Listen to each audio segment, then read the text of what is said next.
Ole Miss absolutely blasted Georgia State to start the Lane Kiffin Revenge Tour. We'll talk about all of that and react to it, as always, right after this.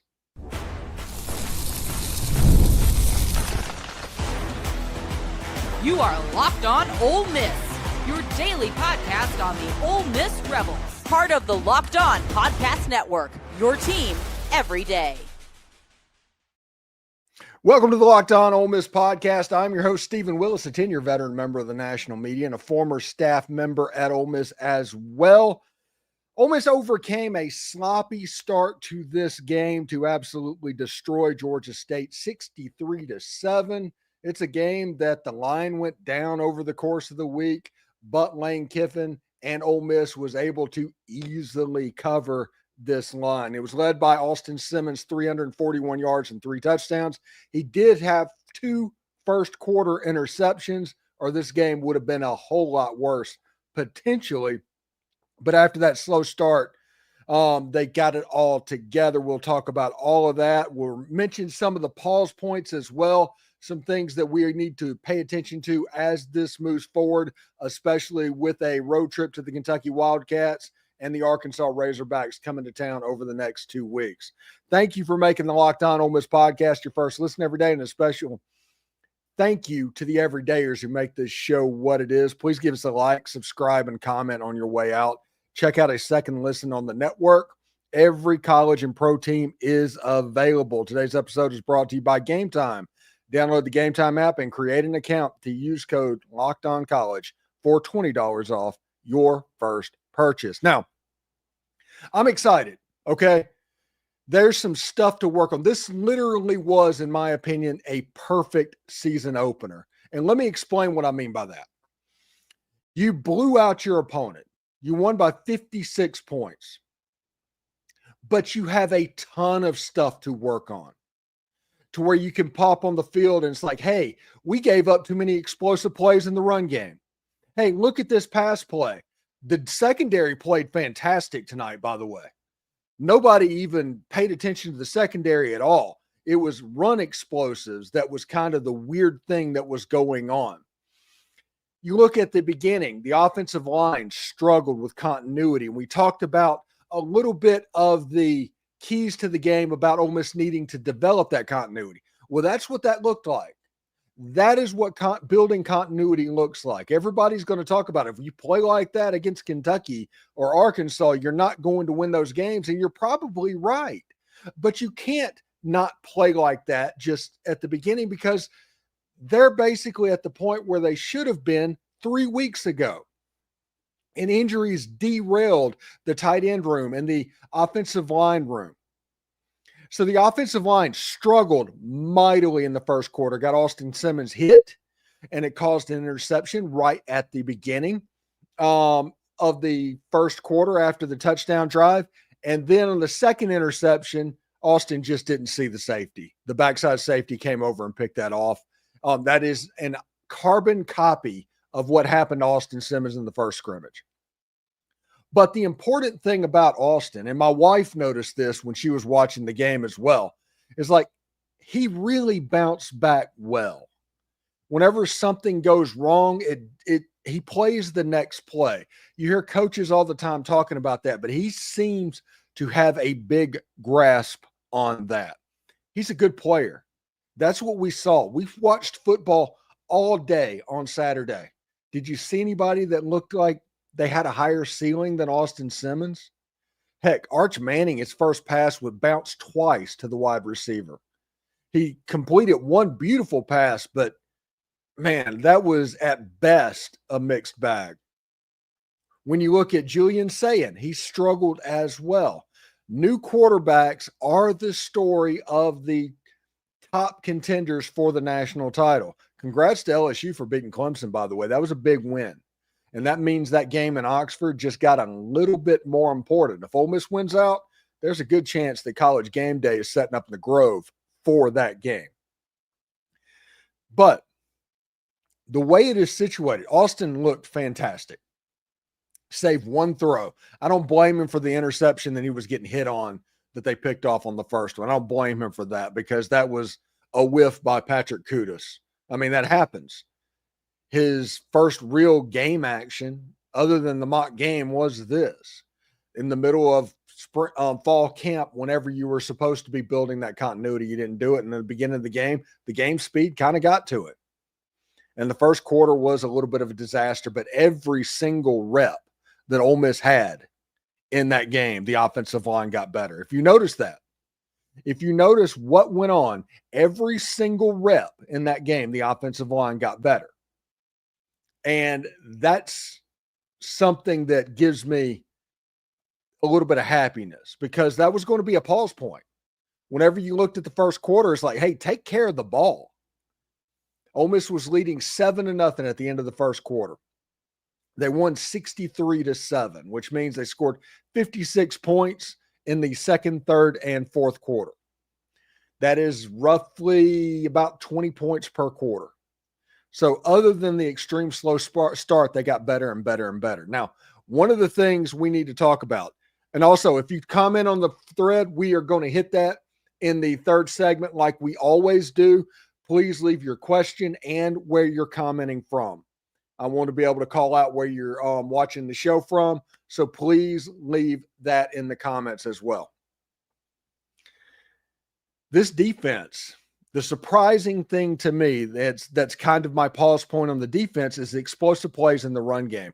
Rashad Amos had a pretty good day.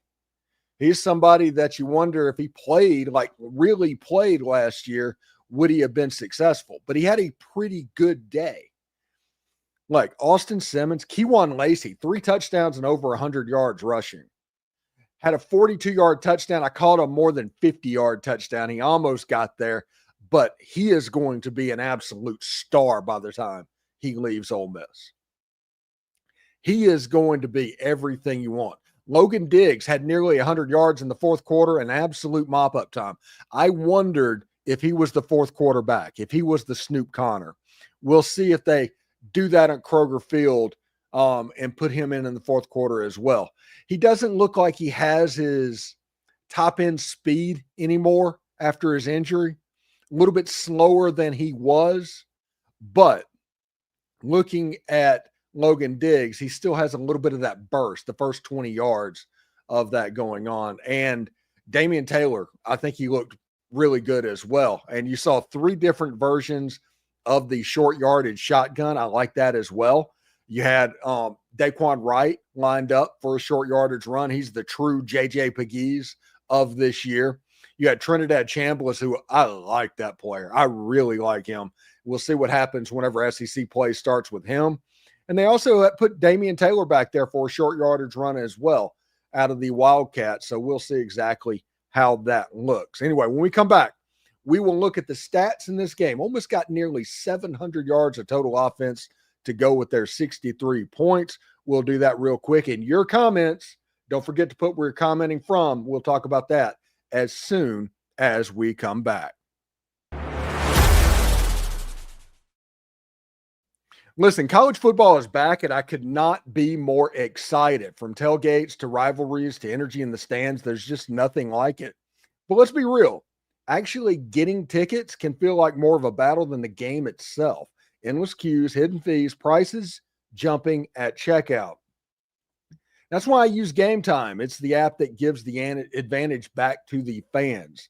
It's the easiest way to score last-minute tickets at the best prices with no surprise fees. Listen, I pulled up Game Time before the Ole Miss game today. You could get into the Georgia State game for $21. That is pretty cool. The price actually goes down the closer to kickoff it gets. So take the guesswork out of buying college football tickets with Game Time.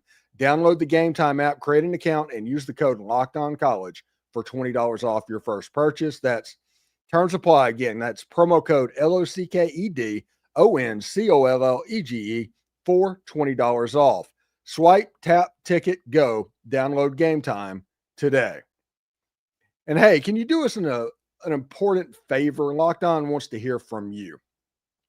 We put together a survey to learn more about our listeners and make our favorite podcast even better. This is your chance to tell us what you like, what you don't, and answer questions about our advertising. Go to the lockedonpodcast.com/survey to get started. Everyone who completes a survey will be entered for a chance to win $100 gift cards. Again, that's lockedonpodcast.com/survey. You can also find the link down below in the comments. Thank you for helping us out. I understand in the comments somebody talked about being a little bit late to get this done, or it's not working. Exactly right. We'll see exactly what's up on that as well. So thanks for helping us out. All right, so let's talk about stats real quick before we take your questions. Ole Miss ended up winning the game 63-7. They had 33 first downs for the game, gave up a paltry 10. They did give up explosive runs. If you look at Georgia State, they had 191 yards rushing.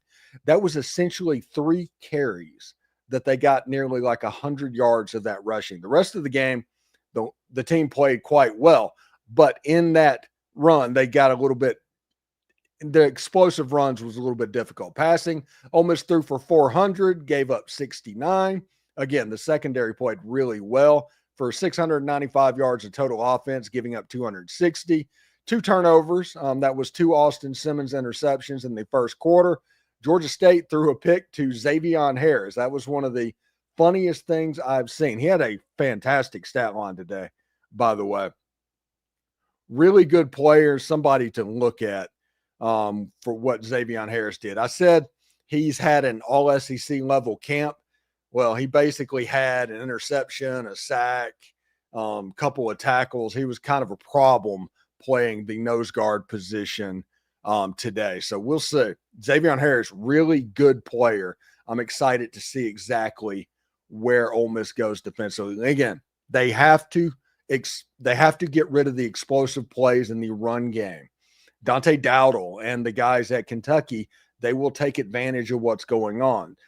There's good backs. There's really good players with Georgia State in the running back room. You have a coach in Hugh Jackson with NFL experience, which means they're running good schemes as well. So they were able to probably flank some things from time to time. But you can't allow those big runs to happen. Because if Rashad Amos and Jordan Simmons and those guys can get it done, it's going to be problematic, and the running backs from Kentucky will be able to get that done. So Ole Miss has to be able to handle that. Again, Austin Simmons had 341 yards. Trinidad Chambliss had 59 yards and a touchdown for the game. He looked really good, by the way. Kewan Lacy, 16 carries, 108 yards, 3 touchdowns.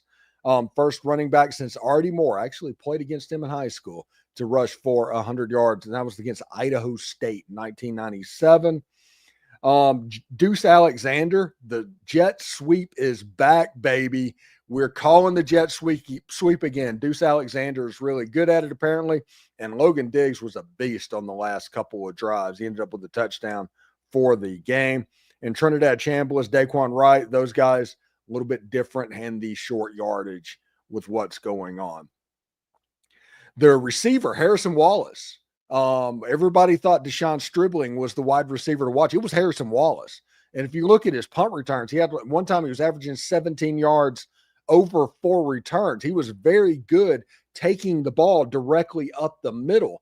Harrison Wallace was also a weapon in the pass game. 5 catches, 130 yards. Daquan Wright, 4 catches, 78. Caleb Odom, 4 catches, 57. All of them had touchdowns as well. The tight ends had 8 catches in this game for about 145 yards. 2 touchdowns. 8 catches, 145, 2 touchdowns. That was the tight end position in this football game. That's a pretty big deal to me. Caden Lee, who I expected to really go off, I think he had 1 catch or 2 catches for 13 yards, actually, with a long of 9. So that was interesting. Winston Watkins, 2 catches, 33 yards. Ended up in the slot playing more than I expected him to. Winston Watkins also was the backup punt returner. If you look at who replaced Harrison Wallace in the lineup, it was Winston Watkins and then Isaiah Hartrip, I think. I think it was Isaiah Hartrip. I'm sorry.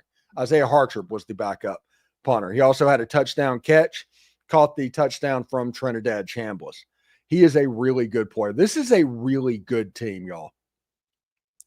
There's some holes, there's some flaws on this team, but there are holes and flaws on every team. So a lot of this is going to come down to, will your flaws get exposed in a game that you can bounce back against? Or is it going to happen at a horrible time, like a busted coverage leading to a 4th and 12 conversion or some weird thing that happened at LSU? If the timing of the bust becomes the major point, that is what we need to look at moving forward. So we'll see exactly how that goes. Anyway, when we come back, your comments, we're going to get into the comments and see what's up. Remember, tell me where you're commenting from and who you are, and honestly celebrate this, because this win was about as perfect as a single season opening win could have been. So I'm pretty fired up about what happened there. So stick around.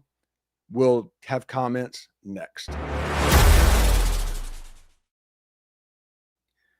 Hey, Locked On Ole Miss fans, I do want to tell you about Upside. Are you still paying full price for gas? Stop leaving money behind. Get real cash back every time you fill up with the free Upside app. Simply download the free Upside app in the App Store or on Google Play right now and start earning cash at the pump today. Use my limited time promo code. Remember, this is very creative, football, and get an extra 25 cents back per gallon on your first fill up. You could make up to $300 a year just from buying the gas that you already were buying.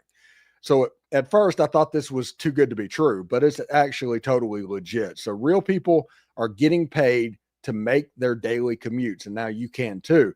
Plus, you can cash out at any time to your bank account, PayPal, or an e-gift card for Amazon or other local brands. Don't let this offer drive on by. Download the free Upside app today by using my limited time promo code FOOTBALL for a limited time, 25 cent per gallon bonus. That's promo code FOOTBALL. Offers vary by user and location. Go to upside.com for terms and conditions.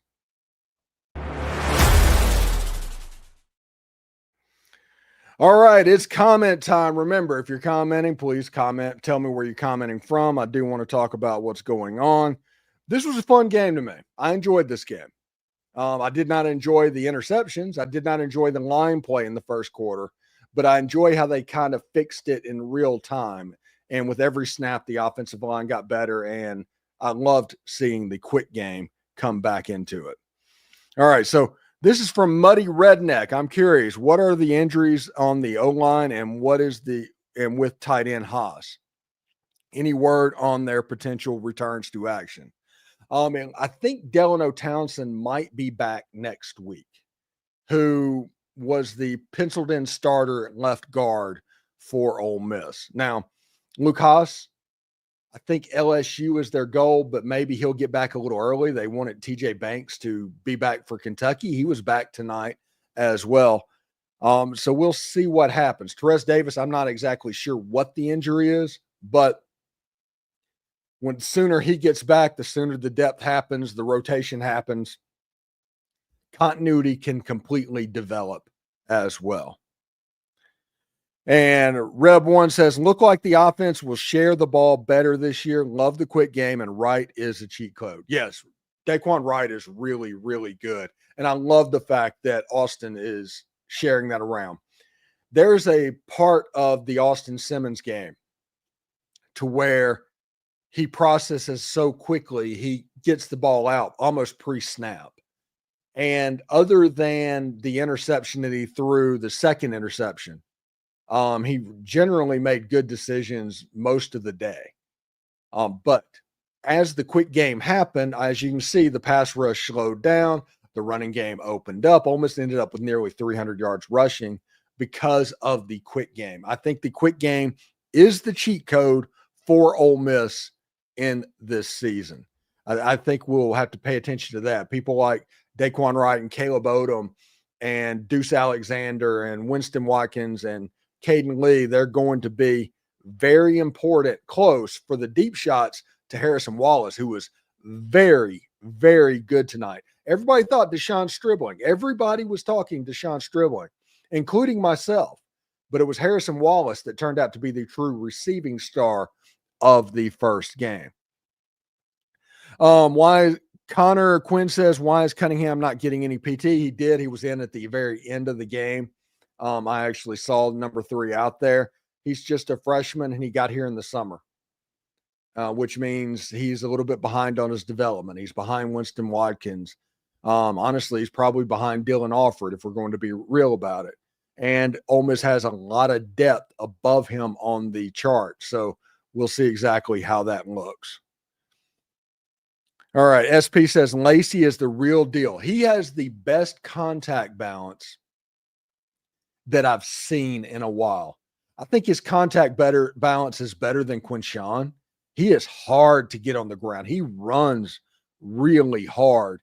And you could see him wear down the Georgia State defense, just having to deal with that running back every single time. And then you have somebody like Damian Taylor. And if Logan Diggs can give you anything, I like where this running game is at the moment.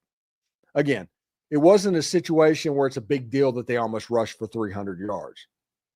They did that at the beginning of last season, if you remember. But this was important because of the way it worked. Some of the struggles early in the first quarter, those 2-yard games became 4-yard games, they became 6-yard games, and eventually Kewan Lacy busted one. And if that happens, you're going to be all right this season, if we're going to be honest. All right, James Hall from Brookhaven. A few things need cleaning up, but over and all, a good start to the season. Hotty toddy. Yeah, I think it was a perfect game. Seriously. I did not want this game to go perfect. You saw me on the keys and every expectations in this game. It was all about building offensive line continuity, and there was going to be problems. You're going to have hiccups with a first-time starter. You're going to have hiccups building continuity in the offensive line, and the first quarter was slow. But it was better in the second quarter, third quarter, and then at the end, whenever the twos got in, our depth just completely took over on that.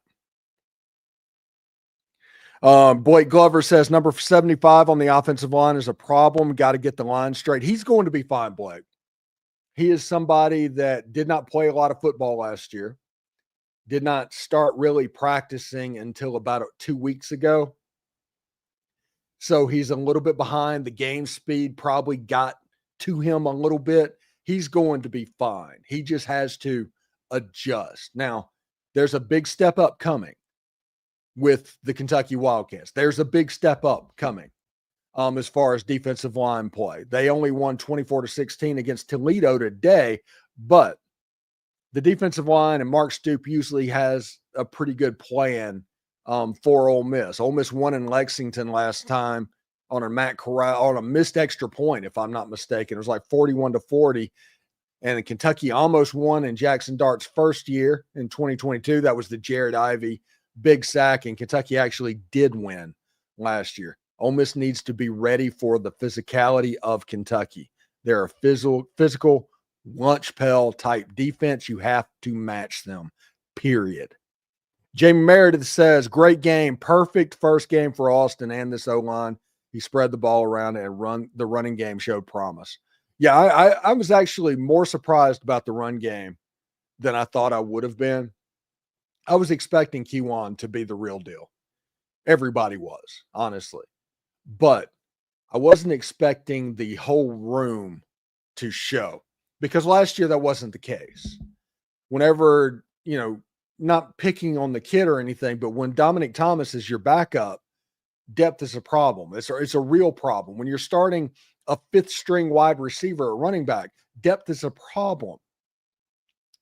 I don't think that will happen this year. I think you can literally go 3 deep in this backfield and be pretty good. I even like the Logan Diggs stuff as well. Let's see.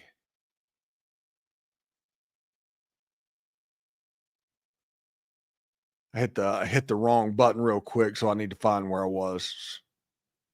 So be careful. Let's see. If I missed any questions, I apologize.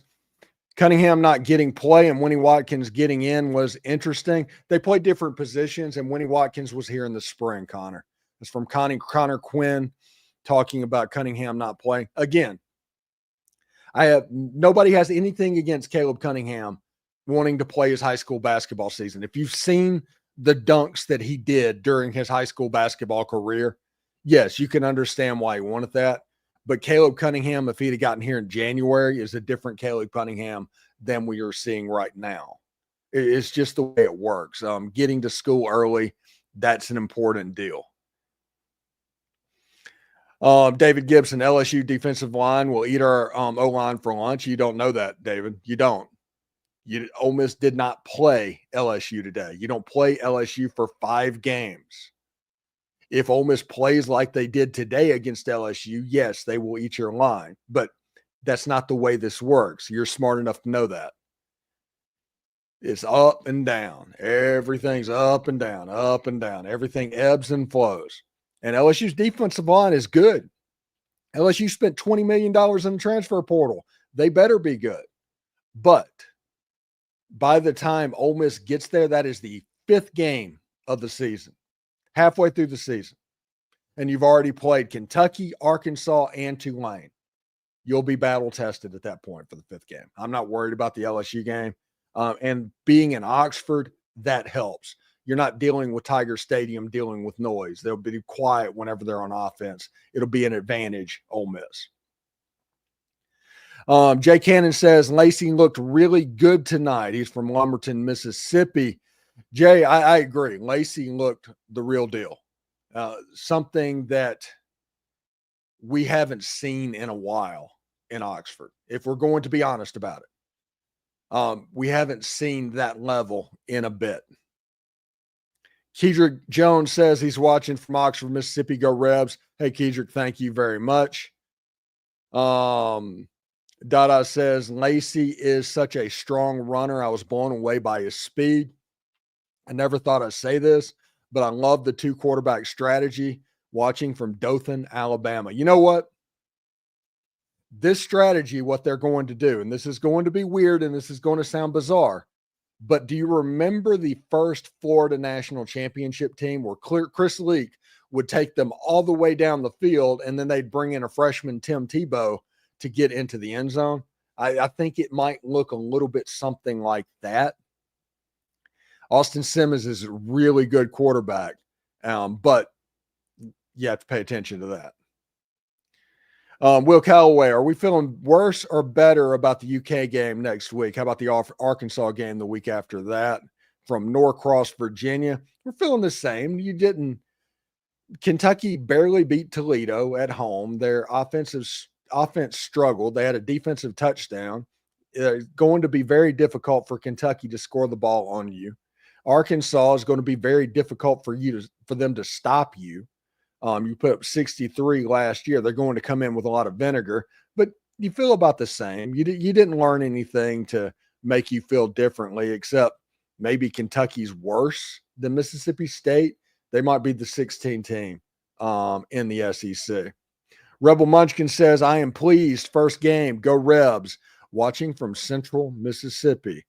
What part of Central Mississippi? Put that in there. I originally spent some time in Florence, so I'm pretty familiar with that. Cloud from New York, what do we need to do to get to the quarterback? 1 sack, all I can recall. Yes, only 1 sack, Xavion Harris. And they played pretty vanilla tonight. They got pressure when they needed to get pressure, and they forced incompletions, but they did play pretty vanilla defensively. They didn't get overly exotic on blitz. DJ Holmes, by the way, when he got into the game and started playing, he started making plays immediately, and he was popping the pads like crazy. It's amazing. Fate says Lacy and Harris looked like All-Americans tonight. Well, a lot of people look like All-Americans against Georgia State. I get that, but it was a good team. It is a good team. This isn't like last year when Ole Miss opened up against Furman and then they played Middle Tennessee or something next. This is like opening up with that Middle Tennessee or that Georgia Southern, getting ready for Kentucky instead of going through 4 games of preseason to where the physicality could be a surprise to you. SP says so many players rotated at wide receiver, I couldn't keep up. Yeah, I was shocked. I was blown away because whenever they said in camp that we can rotate more now and we can do that, I just didn't believe them. I didn't. I was like, okay, it's going to be 3 receivers again. There's going to be one game like the Auburn game in 2021 where you have a quarterback, Trinidad Chambliss is playing in the slot. But I was excited. They rotated quite a bit. Malik says Isaiah Hartrip looked good. He did. He looked real good. John Wolf from Sacramento, California. I will be there for LSU. It's at the point. If Ole Miss wins the games that they have on their schedule, which is Kentucky, Arkansas, and Tulane, I think game day is going to be in the Grove. It is all on there. Tristan CM says this is also without Luke Haas. Yeah, whenever they get there, I'm telling you, the tight ends are going to become a weapon. It's going to be a major weapon. What's going on?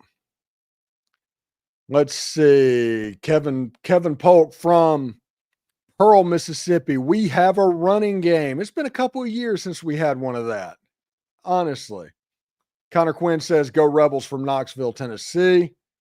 Jay Cannon, good victory tonight, but we need to clean up some stuff. We need to clean up a lot of stuff if we're going to be honest about it. There's a ton of stuff for them to work on before the Kentucky game. Although they do say, and this is real, coach speak or whatever, teams get the most better between game 1 and game 2 every single year. So we'll see exactly what happened. Dada says, I'd rather Lane and CWJ play safe ball instead of flashy ball, even if it means we win and just take the points. Simmons can just throw short passes to tight ends and give the ball to Lacy and throw the deep ball. Yeah, as the season goes on, he's going to be better and better. He's going to get more and more comfortable. But he looked really comfortable tonight, and that actually made me feel pretty good, if we're going to be honest. We got Alan Hawkins watching from Rio Rancho, New Mexico. Jim Crawford says, good win with a lot more to work on from Stuttgart, Arkansas. Tristan says, hope we can get the O-line better for SEC play. Like I said, it's all continuity. It has to happen. What you saw in the first quarter of that game is stuff that they should have figured out and gotten done 3 weeks ago. But they weren't able to do that because they were so injured in the middle of camp. That's one of the reasons why the second offensive line at the very end looked as good as they did, because they got a lot of run in the middle of camp. So we'll see exactly what happens. Trenton Manor, no need for Haas. Wright is him. You need Haas too. I'm telling you, when Haas and Wright are on the field together, that's going to be a weapon, and that's something that against LSU is a matchup problem for you to pay attention to, honestly. So pretty good. Titans Mafia, Trinidad Chambliss is a wild card and a cheat code. Dude can play. He needs to have a package every play. Yeah, he's very, very good. James McDonald is hotty toddy from Alabama.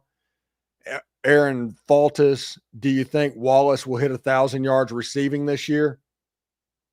Feels like that's possible. Honestly, it feels like it's possible. James McDonald, Lacy balled out, and so did Womack. Yes, Deshaun Womack had a very good game. He was all over the field from time to time. Every time I looked up, number 15 was making a play on the defensive side of the ball, so that was pretty cool.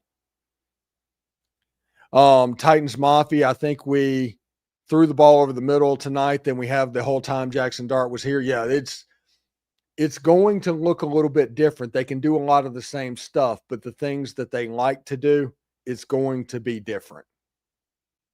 We'll see exactly how that goes.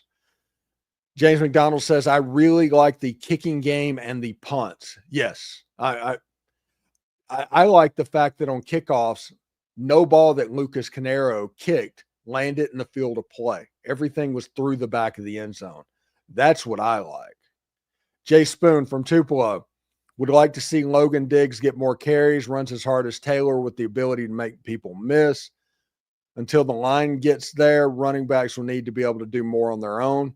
The problem is, I think Kewan Lacy and Damian Taylor are just ahead at the moment, honestly. It's a weird thing, but yeah, that is how that looks. A lot of new everywhere. I think they will get this right. Yeah, they're an excellent starting position. Like I said, this was the perfect season opening game. Let me scan these real quick for a couple more questions as well. Let's see. Jamie Barrett, love the comment on LSU, Stephen. LSU will happen when it happens. We have to play next week and need to look no further than that. Next game up. I didn't put this down earlier. I'm from Oklahoma. Yes. So we'll see what's up. If I missed any comments, there's going to be a reaction roundtable tomorrow, another live stream that you can hop in, and we're going to try and get Dalen and maybe Zach Morath or whoever wants to join that in the media sphere that wants to talk about what's going on. We'll put the link out and see what happens. So we'll do another 30 minutes tomorrow night. I'm pretty excited. And Austin outplayed Arch. That was Javon Campbell from Ridgeland. And yes, Austin outplayed Arch. Absolutely did. So it would be really interesting to see exactly how that goes. Thank you for making the Locked On Ole Miss podcast your go-to source for Ole Miss sports. We pride ourselves in offering the most comprehensive perspectives, which is why we're the front door of Ole Miss. If you don't believe me, look up and search Ole Miss podcast on Google. We're like 80% of that page. So don't forget to subscribe, like, and comment on the show. It is totally free. Your support means the world to us. In another big moment for Locked On, by the way, college football fans, Locked On and Fire TV present college football kickoff every Thursday, your ultimate college football weekly preview. Drake Toll of Locked On Big 12 leads the conversation, a longtime two-time AP Coach of the Year, Gary Patterson. Yeah, he followed me on X, and I big timed him for several weeks because I didn't know it was that Gary Patterson. So I was just saying follow back every time it came up. So that was pretty funny. Former college star Jesse Holley's there as well and the Locked On local experts. A college football preview only Locked On can do. Catch the college football kickoff every Thursday throughout the season on Fire TV. Hotty toddy, everybody. And remember, analytics is just the old English word that means bad football. We'll see you later.